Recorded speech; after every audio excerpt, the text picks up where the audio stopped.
live inside Athens with Joe Cad.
It's nice to have a little, it's nice to have a space to do this, but I record everything in here. So welcome.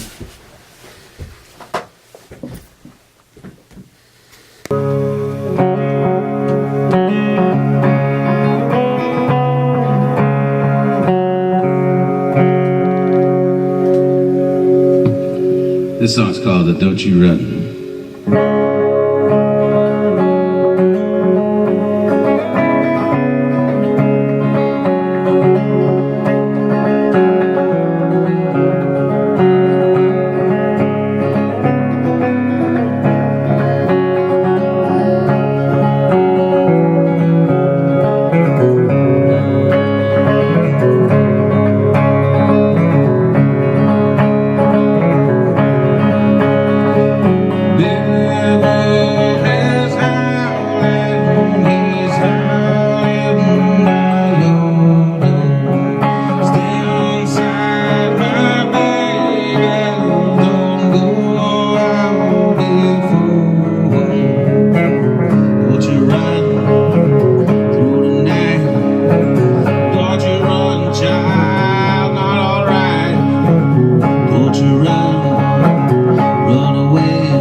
I got about 7 of them, but I got about, when I go out, I take 2 of them at a time with me.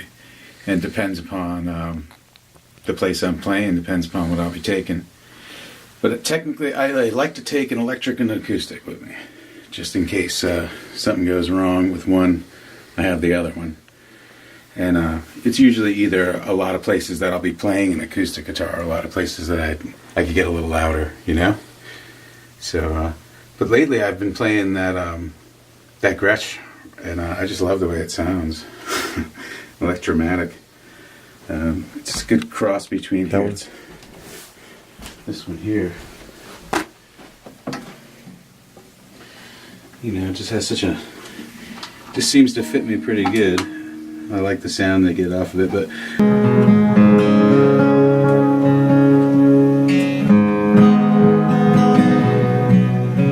the song's called Factory Lines, because they let me out of high school early. They graduated me early. My senior year, they just let me go because there was no more industrial arts classes to take, and they let me go work third shift at this factory in upstate New York. And I was a silk screener, and I used to build screens at night and put film on them and then clean the dirty ones off. They were used in automation, making printed circuit boards.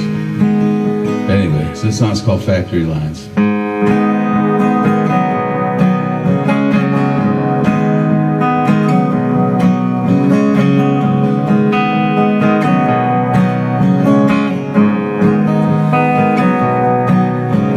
How many hours do we have in a week?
the same way I feel about them everywhere, man.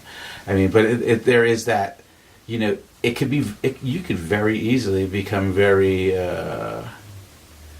you know, paranoid about what you're doing and talk yourself out of things, and you know, and then, you know, it's a stress that, you know, people deal with every like crazy around here. You see all the problems it causes around here for people, and all because they're afraid. You know, it's that question in your head, you know, should I be doing this? You know, am I good enough to do this? Should I be doing this?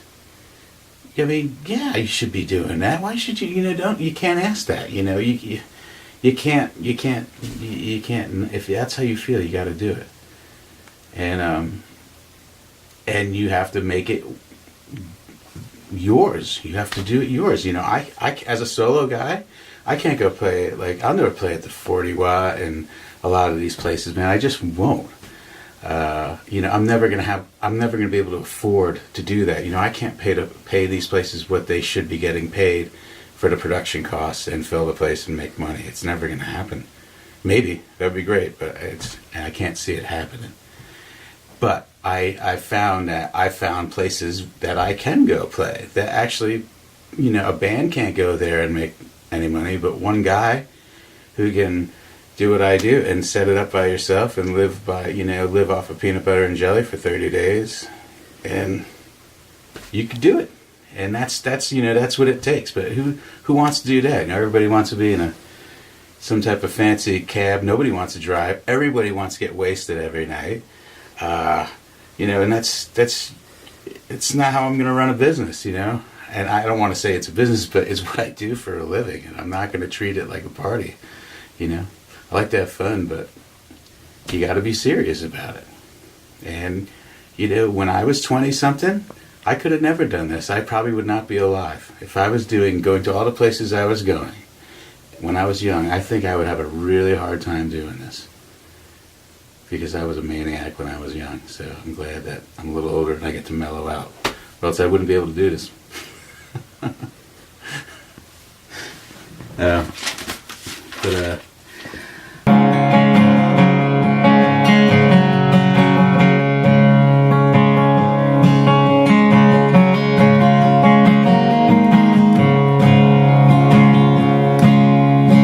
I live down in Silver City. Been working the sawmills most of my life. Never want to move from Silver Thread City. But this is where I found my beautiful wife.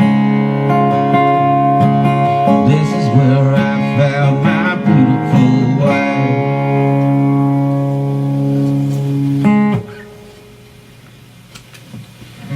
So I wrote that song about 4 years ago. We were on a trip out west,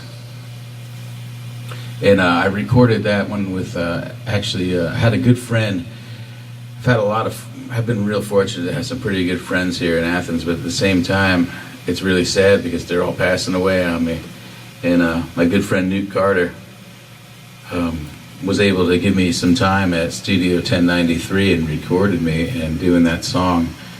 And he ended up taking off all the guitar and just taking my voice, and he sat there on that grand piano in there and added some beautiful piano. And then he also let Cody Stalvey put some piano on that too.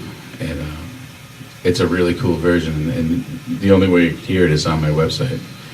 But check it out. You can hear all my music actually for free off of my website. I used to play the trumpet, and I played, actually I still play the trumpet, but not much anymore. I was in 3rd grade, and I actually started off, I was in trumpet and I was in the chorus when I was really young. And you know, back when my parents used to drag me to the church, I used to sing in the choir actually as well.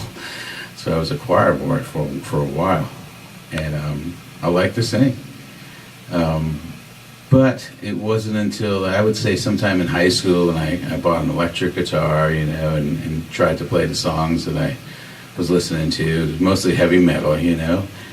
And we had a little garage band back then, It wasn't much, I don't think I really started singing with a guitar in hand till after I was out of the Marine Corps, I was in my early 20s, so I was like 23, 24.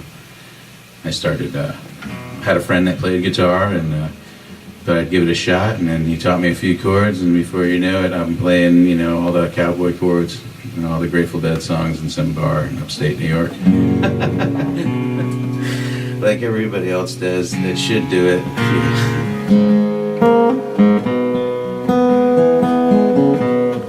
Just take a sip of water. But so I write music when it comes to me. I can't sit down and write a song. So I'll be somewhere in the middle of nowhere and just stop and write it down on my phone and then go back to it another day. I go out alone. I tour the country in my van, and I camp at all kinds of places. And there's one place I was camping. I woke up in the morning, and right across from where I was, there was a row of headstones. It was a little graveyard, and it was the Allen family all lined up. And the marker right in front of me said Emily J. Allen, 1849 to 1929. And I just wrote this song. I sat down, I says, what a cool thing. And the whole family right here, I'm going to write this little tune. And it was in a little place just west of St. Louis. And they have these chalk mines there, these big monster chalk mines. These pretty cool looking tunnels. And there's also this really scary prison. And then there's, boom, the graveyard right next to the campground. So the song's called Emily J. Allen.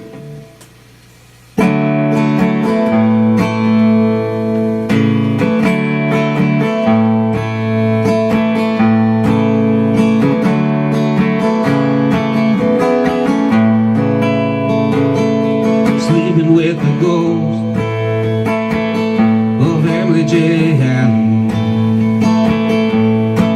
Well, she's lined up in the family's old mid-hearted grave.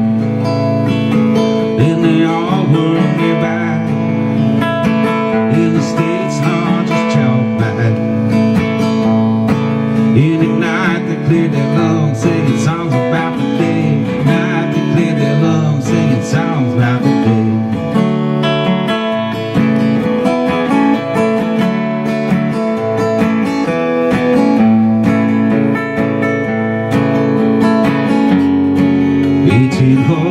When they came to East Missouri, well, her daddy built a house and began to build a name. When the mountain caved in and it took her father early, they had to dig the first hole in the family grave. Sleeping with the ghost of Emily J. Allen. Well, she's lined up in the family's old mid-hearted grave. And they all work nearby in the state's largest chalk bag. And at night they clear their lungs singing songs about the day. At night they clear their lungs singing songs about the day.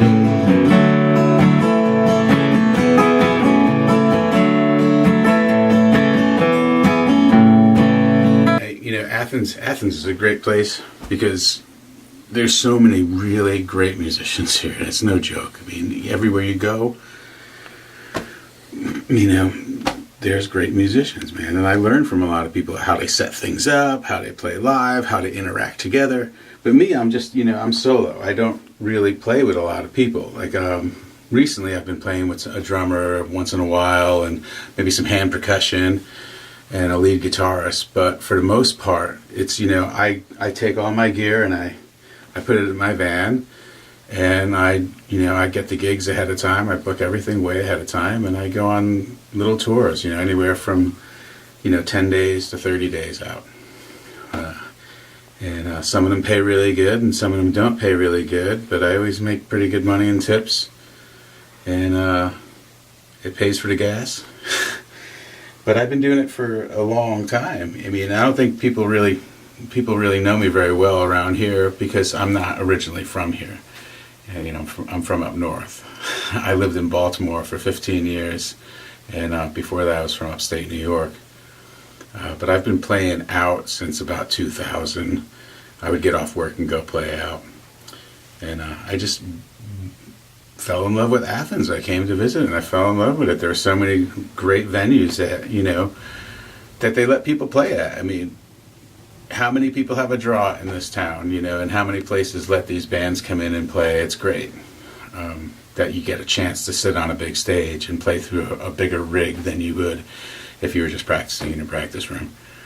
And it's a great place. It's a great starting place. And then once I got here, I couldn't believe all the bands that are based here that are these huge touring bands that are successful in a business that's next to impossible to get anywhere. And if that was your goal, if your goal was to be whatever, driving a fancy car, and I mean all that fancy stuff, it's tough business to be in. But if you want to make a paycheck, you can make a paycheck doing this. You're not going to make a lot of money, but you're going to make money. And I'm at a time in my life where I could do it. So I'm totally grateful to be here. Made it through the war we fought, won back in Vietnam, couldn't afford a hideout in a school, fixing cars to make it through. Well, it didn't fix the holes in my shoes. The kids were happy with the little that they had, so I guess I'll have to work a little more.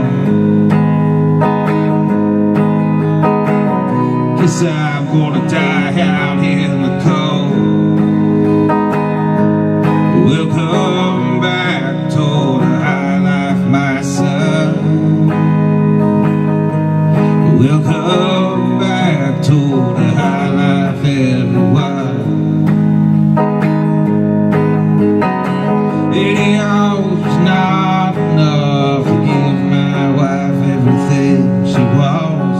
Always threatening me to hit the road.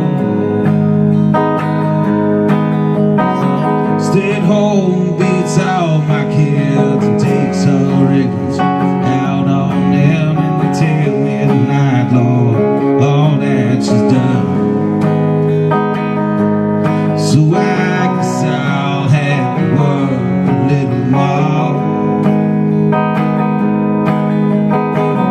Guess I'm gonna die out in the cold.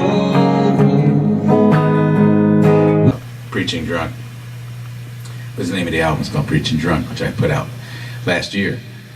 And this song here is off of it. This is called America's Best because, I'm a Marine.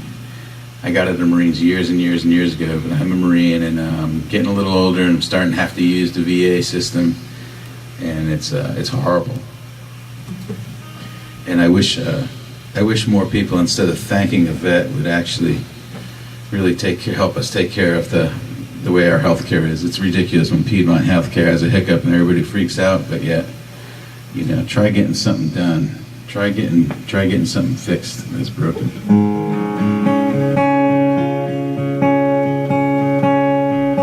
The song's called America's Best, and it goes out to everybody and anybody out there who's a veteran and is struggling.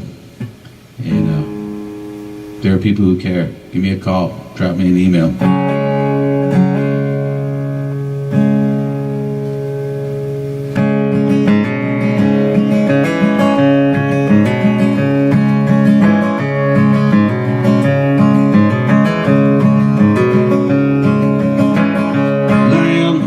Man, counting my steps, bricks in his building. Every last breath I got, 3 in my rifle. They done hand-tie bullet fast. Don't you think I did some wrong? 'Cause I'm one of America's best.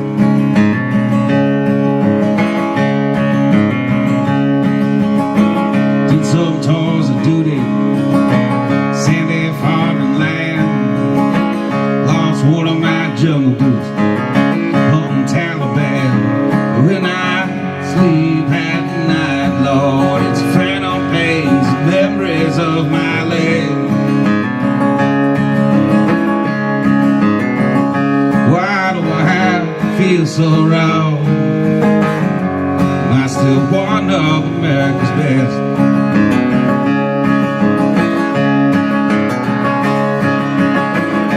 Years gone by now, married, raising kids, sweeping floors for rich folk, high on prescription meds. No, I'm a hard-working veteran.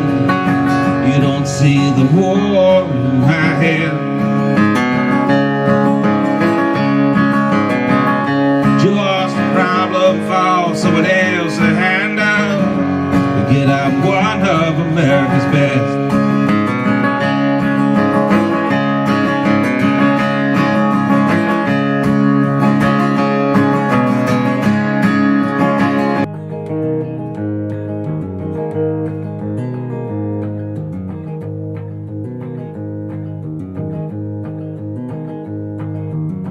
Wrote this down with a worn out, worried mind.